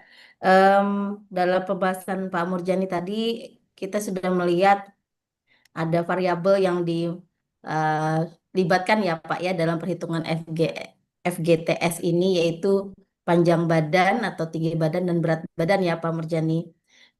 Dan tadi juga sudah dijelaskan, adapun mungkin ada peluang untuk nantinya ukuran antropometri yang lainnya juga bisa dilakukan analisisnya lebih lanjut agar nantinya tidak hanya malnutrisi ini dilihat dari segi stunting saja, tetapi tiga jenis malnutrisi lainnya itu juga bisa diperhatikan. Mungkin karena stunting ini sangat lebih mungkin menasional dan sering digadang-gadang dalam isu-isu nasional, sehingga terkadang yang lain wasting, underweight, dan overweight juga agak diabaikan gitu ya. Padahal overweight juga berbahaya untuk anak seperti itu, serta dua jenis malnutrisi lainnya. Nah, mungkin pertanyaan saya ini, apakah juga karena kan kalau kita melihat itu ada ukuran panjang badan, berat badan, kemudian ada lingkar kepala juga ya Pak Murjani ya. Apakah itu memungkinkan nantinya juga untuk lingkar kepala itu dilibatkan dalam indeks FGTS ini? Dan pertanyaan yang kedua, ketika tadi kita sudah melihat implementasi dari FGTS ini di Kabupaten Balangan ya Pak ya, bahkan sudah dijadikan eh, diimplementasikan dalam pelaksanaannya dan otomatisasinya juga. Nah, kalau tadi kita melihat memang di EPPGBM itu sudah ada juga olah data stunting yang tadi Pak Murjani juga jelaskan dan tampilkan terkait warningnya, early warningnya, dan itu juga waktu kami penelitian tahun 2024 itu Pak Murjani melihat di puskesmas-puskesmas ya sistem EPPGBM itu sendiri. Ah, mungkin kelemahannya adalah di pada implementasinya saat early warning itu ada, untuk monitoring dan follow up-nya itu mungkin masih belum optimal, sehingga mm, terkait dari tindak lanjut ketika sudah diketahui gitu balita mana yang ter, teridentifikasi sebagai stunting itu, maka selanjutnya pihak kesehatan ataupun praktisi kesehatan itu harus seperti apa. Itu yang mungkin juga kita perlu lihat ya Pak ya di realitanya seperti apa gitu. Kemudian terkait yang di Kabupaten Tabalong tadi, ketika sudah ada realisasi dari FGTS ini, em, setelah mereka mengetahui misalnya tadi tingkat prevalensi, tingkat kedalaman dan keparahan dari stunting, bahkan mungkin rankingnya tadi juga ada ya Pak ya untuk per wilayah di sana, itu pemerintah Kabupaten Tabalong itu punya kebijakan praktis apa Pak setelah mereka mengetahui itu gitu, tindak lanjutnya seperti apa? Mungkin itu Pak Murjani dari saya, sedikit bertanya karena memang menarik untuk ditanyakan gitu Pak. Terima kasih Pak Murjani.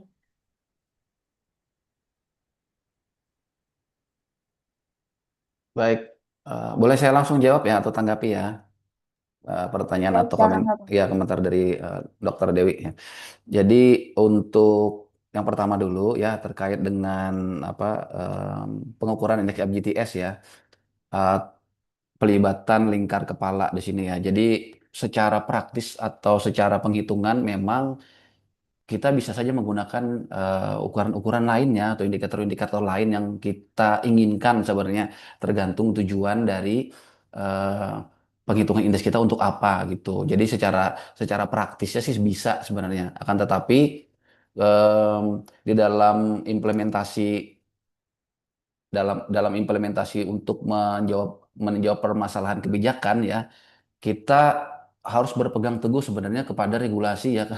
Balik lagi ke regulasi sebenarnya di sini ya. Karena dalam regulasi dari Permenkes tadi, Permenkes tentang standar antropometri anak tahun 2020, yang digunakan adalah panjang atau tinggi badan saja ya dalam mengukur stunting seperti itu. Oleh karena itu kita mencoba untuk tidak mengurangi atau menambahkan indikator-indikator tertentu ya. Jadi memang pure mengikuti standar yang digunakan oleh Kementerian Kesehatan. Kenapa? Karena kalau kita menggunakan standar yang sama, otomatis ini juga bisa dibandingkan dari satu wilayah ke wilayah yang lain. Seperti itu. Ini terkait dengan penambahan variabel sebenarnya ya. Walaupun penting juga menambah variabel-variabel lain ya untuk lingkar kepala. Akan tetapi dari sisi ranahnya saya pikir eh, idenya bagus, akan tetapi kalau dari sisi ranah kajian mungkin bagus juga ya untuk dikembangkan ya. Tapi dari sisi kebijakan ini kurang bisa untuk dibandingkan dari satu tempat ke tempat yang lain ya. Oleh karena itu kita balik lagi ya ke tujuan kita untuk menggunakan variabel tersebut untuk apa. Nah kemudian sistem EPPGBM ini ya memang kita akui juga punya kelemahan ya. Kalau dari data mentah yang pernah kita lihat beberapa kabupaten masih ada angka-angka yang sifatnya anomali atau nilai ekstrim ya, yang mana perlu untuk di apa di cleaning sebenarnya atau ditindaklanjuti oleh teman-teman petugas puskesmasnya ya ketika sudah melihat datanya. Nah, ini salah satu manfaat juga sebenarnya dari otomatisasi penghitungan ya dari data tadi ketahuan sebenarnya ya. Kalau kita bikin Hexbin plotnya dari sebaran tadi kan udah kelihatan tuh balita-balita tertentu yang nilainya tinggi atau terlalu rendah. Itu kemungkinan besar perlu kita periksa kembali ya hasil pencatatannya ya atau pelaporannya apakah itu benar-benar nilai ekstrim ataupun ataukah outlier ya seperti itu ya yang harus kita perbaiki atau kita benarkan ya sesuai realita di lapangan. Itu salah satu kelemahannya memang. Nah, kemudian untuk follow up teman-teman di kabupaten nih sama dengan pertanyaan yang ketiga ya atau komentar yang ketiga tadi realisasi di Tabalong ya sebenarnya kehadiran indeks FGTS ini sebagai pelengkap sebenarnya. Dalam hal kebijakan percepatan penurunan stunting, kita melihat memang gapnya yang ada pemerintah pemerintah daerah itu relatif lebih fokus ke dalam inovasi stuntingnya ya. Artinya apa? Ini lebih ke arah penanganan ya, penanganan balita stunting ya. Mau ditangani dulu, um, dicegah boleh ya ke balitanya, akan tetapi di sisi perencanaannya di sisi perencanaan maupun monitoring evaluasinya itu masih kurang kurang kurang apa ya kalau kita lihat kurang komprehensif lah seperti itu kurang kurang lengkap indikator yang digunakan. Oleh karena itu indeks FGTS ini ketika dia telah hadir sebagai pelengkap ya sebenarnya harusnya dia memberikan insight ya bagi teman-teman yang menggunakannya ya atau yang menghitungnya apakah kebijakannya sudah tepat sasaran ataukah kurang seperti itu. Andai dana yang tersedia itu mencukupi ya syukur-syukur semua balita stuntingnya diintervensi seperti itu. Atau balita yang hampir stunting juga ikut diintervensi kalau dananya cukup. Tapi kan dengan adanya keterbatasan dana seperti sekarang ini, kita harus mampu memilah-milah balita-balita mana, balita-balita stunting mana ya yang perlu untuk lebih mendapatkan perhatian kita untuk diintervensi. Nah, seperti itu. Itu sisi apa standing index ini ya dalam hal eh, perumusan kebijakan ya percepatan penurunan stuntingnya. Dia hadir sebagai pelengkap, sedangkan di sisi hulu, mohon maaf, di sisi hilirnya itu tergantung pemerintah daerah. Kalau ditanya Kabupaten Tabalong apa programnya? Ya sebenarnya Kabupaten Tabalong sebelum ada indeks ini pun apa inovasinya banyak banget yang nggak bisa saya detailkan satu persatu ya. Apalah banyak sekali inovasinya. Kemarin terakhir setelah peluncuran atau bersama dengan peluncuran ya kalau nggak salah sebelum apa bersama dengan peluncuran si penting itu ada program orang tua asuh kalau nggak salah ya. Jadi ada semacam eh, orang tua asuh yang bertanggung jawab terhadap balita stunting tersebut, memonitoring ya, melakukan semacam pengawalan lah, intervensi sampai dengan balita stunting tersebut ya bisa benar-benar terlepas lah dari masalah malnutrisi seperti itu. Itu yang salah satu yang saya ingat baru-baru aja ya diluncurkan oleh pemerintah Kabupaten Tabalong ya. Ada juga di YouTube kalau nggak salah beritanya kemarin ya YouTube di TV Tabalong. Mungkin demikian Ibu Dr. Dewi atas pertanyaan dan komentarnya ya. Ini kemarin sempat ngobrol juga dengan Bu Dewi ya terkait dengan penelitian stunting ya. Bu Dewi ini juga penggiat juga ya ternyata ya Ya, biostatistiknya. ya Pak, saya dalam perutnya kayaknya ya Pak ya. Iya betul. Kalau Oke. kalau saya lebih terkait dengan indikatornya ya melihat melihat kebijakan-kebijakan teman-teman ya. Mungkin karena sisi apa S2 saya kan di kebijakan publik ya, Master Iya, Public Policy ya. Jadi mikirnya kebijakan terus betul. ya, kebijakan pemerintah seperti itu. Oke. Iya, Pak. Tuh, sebenarnya sama sih, Pak. Kita beranjaknya dari kebijakan itu lalu melakukan riset sih. Jadinya memang harus patuh dengan yang apa yang sudah ada ya, Pak ya, supaya bisa jadi pembanding gitu. Kalau saya biasanya lebih ke antenatal care-nya, Pak. Oke. Terima kasih Pak Murjani atas penjelasannya. Ya. Baik, buat teman-teman yang lain, serta mahasiswa, Bapak Ibu sekalian, masih ada yang ingin bertanya karena waktunya masih banyak ini.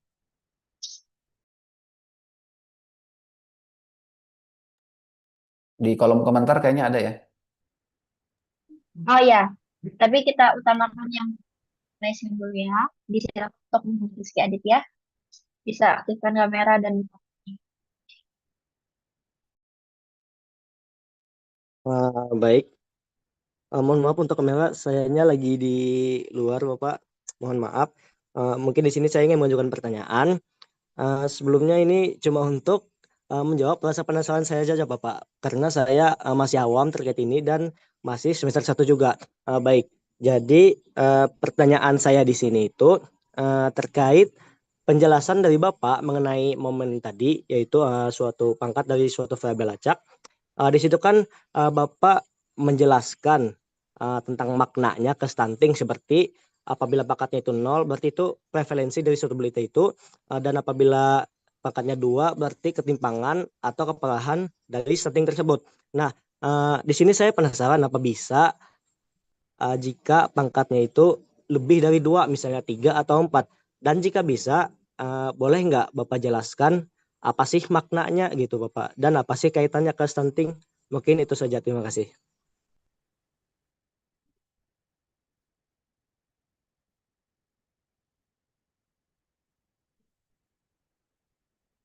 Baik. Tadi dari Mas siapa ya? Saya catat. Dari Rizky. Mas Rizky ya. Tuan. Oke.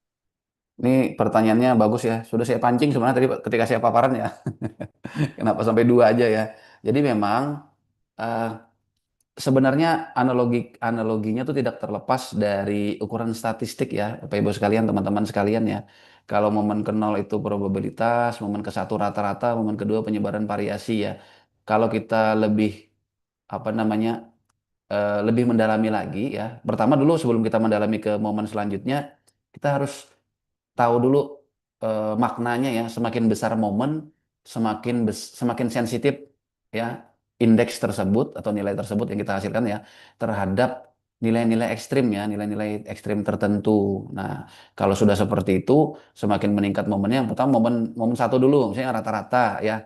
Kemudian momen kedua dia naik jadi eh, ketimpangan ya, atau apa bukan deviasi namanya, deviasi dikuadratkan ya, ketimpangan lah, deviasi kuadrat ya, ketimpangan atau varians bahasa kitanya ya, varians ya, variansnya. Kalau dipangkatkan 3 berarti dia lebih mengarah lagi ya. Kalau di sini ke stunting ya, dia lebih lebih dalam tanda petik peduli lagi kepada balita stuntingnya ya, ya semakin semakin di atas keparahan ya. Kalau dari sisi hitungan statistik sih, kalau alpha 3 itu dia sudah ke arah kemiringan ya, di kemiringan distribusi atau skewness ya.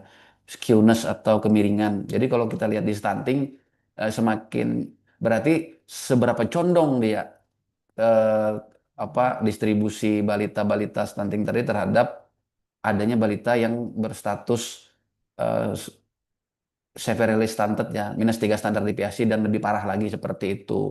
Kalau dia dinaikkan lagi ke level 4 atau alfanya sama dengan 4 ya, momen keempat, dia jadi keruncingan atau kurtosis.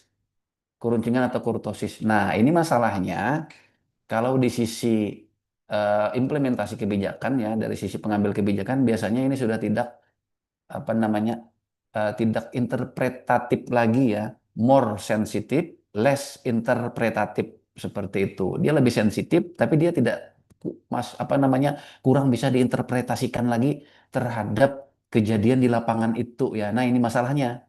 Oleh karena itu Ini salah satu penyebab juga kenapa sebenarnya indeks FGT itu yang saya modifikasi tadi itu sampai 2 aja ya. Karena kalau di atas 2 dia udah susah nih kita mau menerjemahkannya gitu loh. Jadi ukuran apa ya. Tapi secara statistik dia bisa kita gunakan ya. Anda menghitung anggaplah untuk skripsi ya atau untuk tesis ya seperti itu untuk penelitian. Tapi ketika Anda ditanya penguji ya, ini artinya apa ya? Nah, itu Anda ketika Anda menyatakan oh ini seberapa condong distribusi terhadap balita stunting misalnya ya dengan alfa sekian tadi. Nah, ini artinya apa sih sebenarnya? Nah, ini kurang interpretatif ya. Ini masalahnya, kelemahannya ya. Nah, itu oleh karena itu memang indeks FGT ini dibatasi oleh batasan-batasan alfa tertentu ya, momen tertentu. Kita cuma meminjam konsep momennya aja ya. Bukan berarti kita memasukkan semua momen di dalam situ, tidak. Nah, akan tetapi kita juga perlu memperhitungkan bagaimana indeks tersebut yang kita hasilkan bisa diinterpretasikan oleh dalam hal ini pengambil kebijakan atau masyarakat umum seperti itu. Mungkin demikian jawabannya ya. Baik, apakah dari Saudara Rizky ada tanggapan lagi atau sudah bisa dipahami? Mungkin cukup. Terima kasih banyak atas pengumpulannya, Bapak. Baik, terima kasih. Apakah teman-teman ada yang bisa bertanya lagi?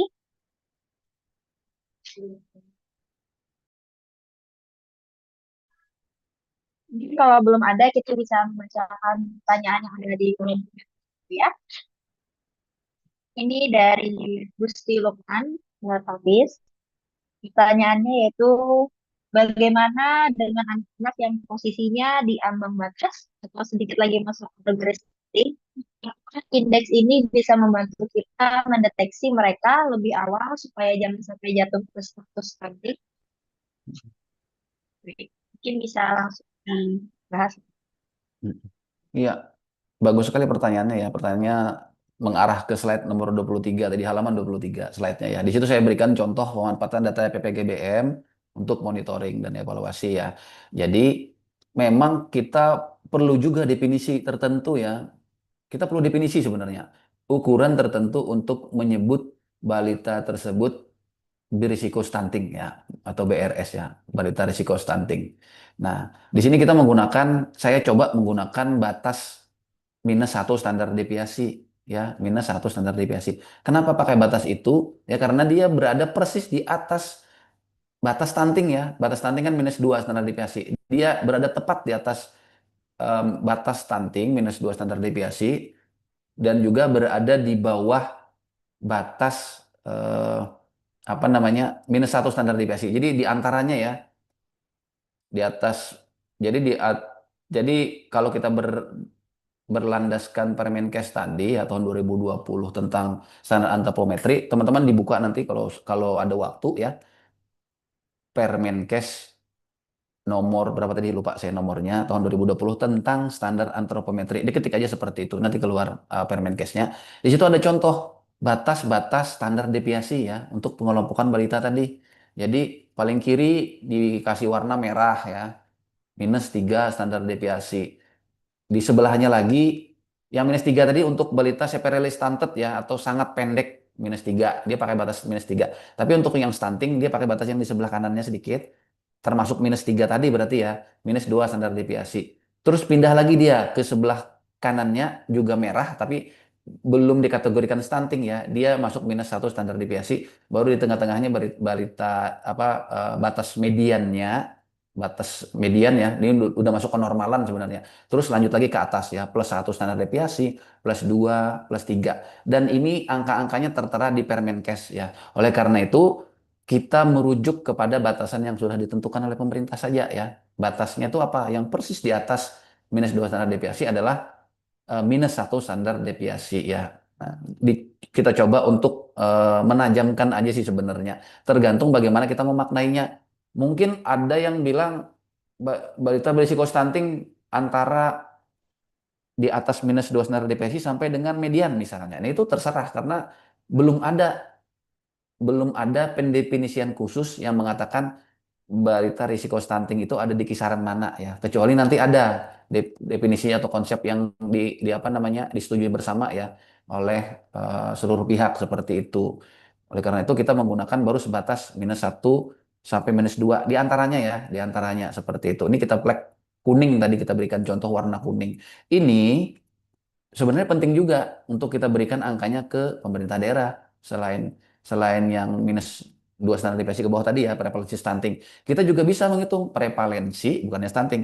Kita juga bisa menghitung prevalensi balita risiko stunting dengan menggunakan indeks tadi ya, indeks FGTS bisa. Bisa kita gunakan rumus yang sama. Kita cuma mainkan batasnya saja -2-nya tadi. Digeser-geser seperti itu supaya masuk ke dalam rank yang kita inginkan, yang kita apa namanya mau kita teliti lebih dalam gitu loh, seperti itu. Jadi memang penting, saya coba ulangi lagi ya, memang penting untuk memperhatikan balita risiko stunting, walaupun belum ada standar yang khusus menyebutkan bahwa balita risiko stunting itu ada di kisaran berapa standar deviasi sebenarnya. Nah, seperti itu. Mungkin demikian jawaban dari saya ya. Terima kasih Bapak. Mungkin kepada Gusti Lukman dan Nufis, apabila sudah dapat dipahami bisa diberi reaction atau kolom komentar lagi.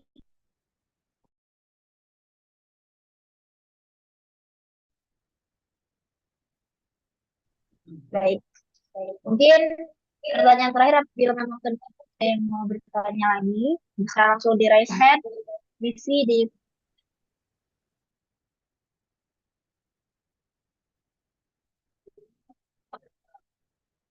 Saya mungkin Mbak Rani.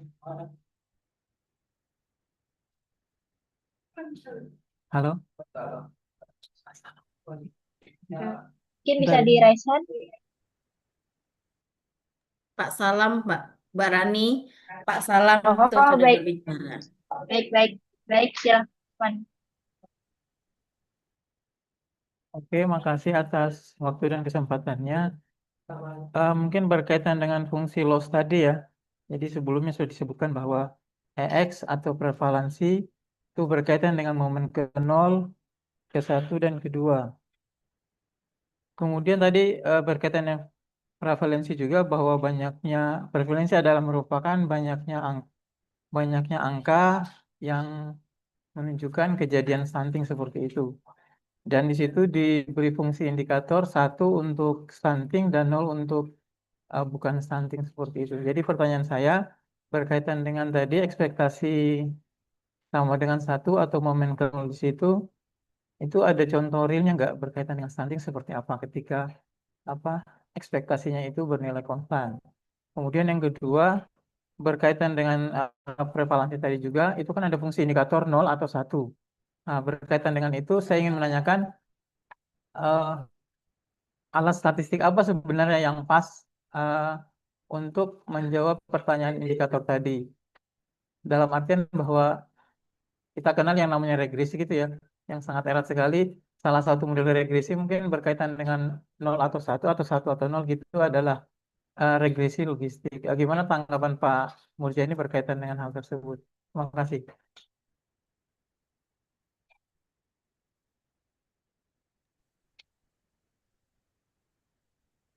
Baik, terima kasih Pak Salam atas pertanyaannya ya. Ini menarik sekali ya pembahasannya. Ini yang pertama terkait dengan momen ya dalam loss function tadi momen ke-0. Sebenarnya momen ke-0 itu kalau kita mengacu kepada rumusnya sendiri ya Pak Salam ya, eh, memangkatkan memangkatkan alfanya dengan eh, nilai sama dengan 0 ya berarti ya dia pangkat 0. Itu sebenarnya semacam flag ya di dalam implementasi rumusnya ketika dia pangkat 0, ketika nilainya sudah pangkat 0 dia akan terkategorikan 1. Kalau dia sudah 1, ini sedikit mengulik rumus tadi ya berarti ya saya. Kalau dia sudah pangkat 1, maka rumusnya akan menjadi bersyarat ya. Kalau karena sigmanya tadi kan batas bawahnya dengan syarat apa namanya panjang atau tinggi badannya berada di bawah batas atau -2 standar deviasi ya. Otomatis dia akan terplek 1. Tapi ketika dia tidak memenuhi syarat tersebut ya otomatis tentu alfanya tidak akan berubah angkanya ya, dia akan otomatis tereliminasi dari fungsi tersebut ya.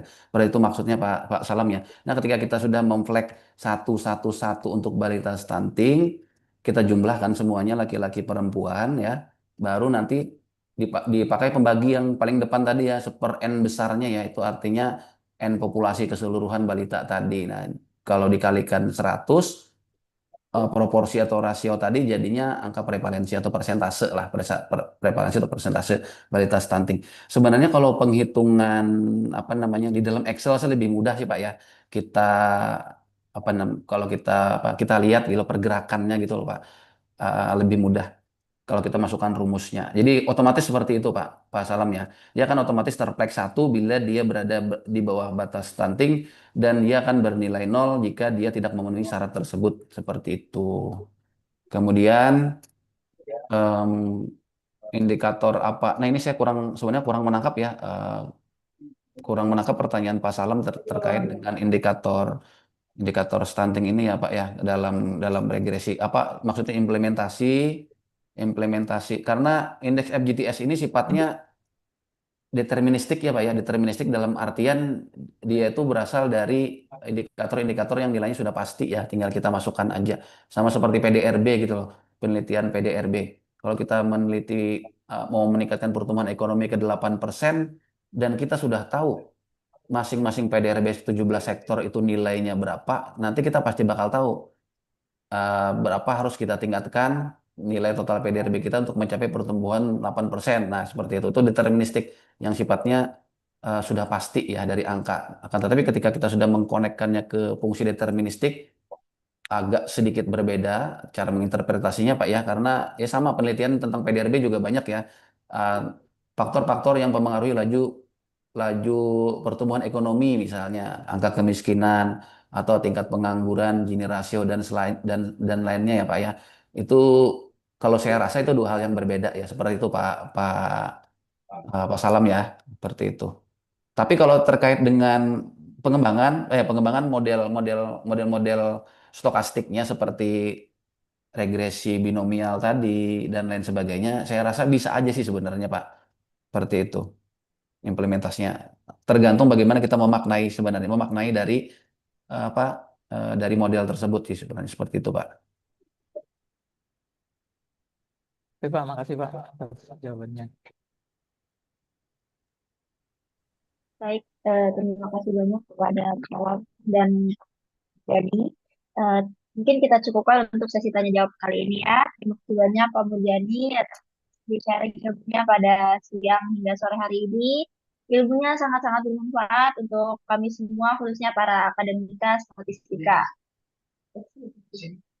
Bapak Ibu peserta sekalian, kita akan memasuki sesi pembagian sertifikat sebagai bentuk apresiasi kepada narasumber yang telah berbagi ilmu dan wawasan pada kegiatan Startmind 2026 volume pertama yang akan diwakili oleh Ibu Dewi Anggraini, SSI PPSI PSD. Pada Ibu Dewi Anggraini, dipersilakan. Baik, terima kasih. Kepada Pak Murjani, terima kasih banyak atas waktu yang sudah didedikasikan untuk kegiatan ini dari jurusan dan program studi statistika FMIPA ULM menyampaikan penghargaan yang setinggi-tingginya melalui sertifikat ini. Mohon diterima Pak Murjani ya, dan jangan pernah berhenti untuk bisa berkontribusi dan juga nantinya share pengetahuan lainnya dengan kami. Terima kasih Pak Murjani. Terima kasih juga Bu atas penghargaan ya, dan sertifikatnya. Terima kasih. Baik, terima kasih. Langsung saja kita masuk ke sesi terakhir. Tidak terasa kita sudah sampai di penghujung acara. Saya mewakili program studi statistika mengucapkan terima kasih yang sebesar-besarnya Jadi, atas ilmu dan wawasan yang telah dibagikan pada hari ini, dan juga untuk Ibu Dewi Anggraini PSD yang telah berhadir pada acara kita ini. Apresiasi juga saya sampaikan kepada dosen yang telah mendukung jalannya acara tersebut. karena seluruh peserta yang telah berpartisipasi dengan antusias, baik melalui pertanyaan maupun diskusi yang menarik. Semoga ilmu yang kita dapatkan ini dapat bermanfaat dan menjadi inspirasi bagi kita semua. Kita berharap dapat bertemu kembali di Start Mind volume berikutnya dengan semangat yang sama. Terima kasih banyak atas kebersamaan hari ini dan selamat sore bagi kita semua. Saya tutup. Assalamualaikum warahmatullahi wabarakatuh dan selamat sore. Waalaikumsalam. Waalaikumsalam warahmatullahi Warahmatullahi wabarakatuh. Pak Murjani, terima kasih banyak. Siap, sama-sama Bu. Terima kasih juga sudah mengundang. Mudah-mudahan lain kali bisa lagi berpartisipasi. Amin. Ulun izin lip lah. Nggih, Pak, terima kasih. Assalamualaikum. Terima kasih Pak. Waalaikumsalam. Waalaikumsalam warahmatullahi. Saya izin live juga. Terima kasih, Ibu.